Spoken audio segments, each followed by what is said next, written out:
అంతు చిక్కని వైరస్ తో కోళ్లు మృత్యువాత పడుతుండడంతో ఆందోళన చెందుతున్నారు కోళ్ల ఫారాల యజమానులు. అధికారులు దృష్టి సారించి సదరు వైరస్ ను గుర్తించడంతో పాటు నష్టపోయిన కోళ్ల ఫారంలో యజమానులను రైతులను ఆదుకోవాలని కోరుతున్నారు. కామారెడ్డి జిల్లా బాన్సువాడ నియోజకవర్గంలో వైరస్ తో కోళ్లు మృత్యువాత పడటం కలకలం రేపుతుంది. వైరస్ వల్ల వేలది కోళ్లు చనిపోతుండడంతో కోళ్ల ఫారాల యజమానులు రైతులు ఆందోళనకు గురవుతున్నారు. వైరస్ సోకిందని అమ్ముడు పోక షాపు యజమానులు సైతం నష్టపోతున్నారు.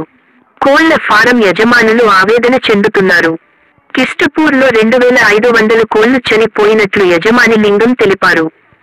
సుమారు 4-5 లక్షలు నష్టపోయినట్లు బాధిత యజమాని తెలిపాడు.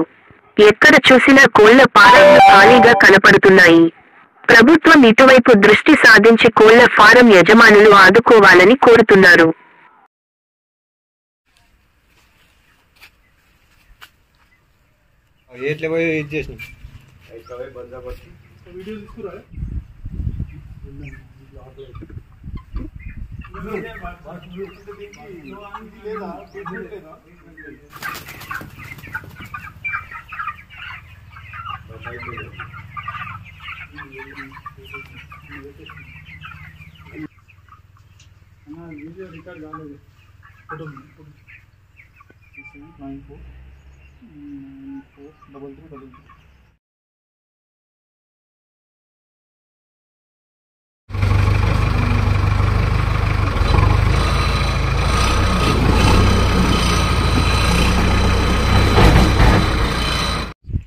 నా పేరు కూర్మెలింగం,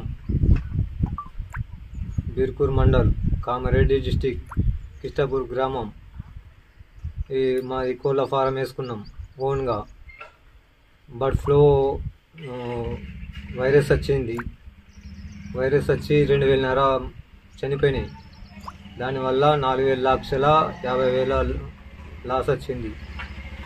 మళ్ళీ వాళ్ళు ఇక్కడ పెట్టద్దని ఒక 5 కిలోమీటర్ల దూరం తీసుకుపోయి పూడ్చి పెట్టేసాం. మాకేమన్నా స్పందించి మాకేమన్నా ఆదుకుంటే పుణ్యం ఉంటుంది.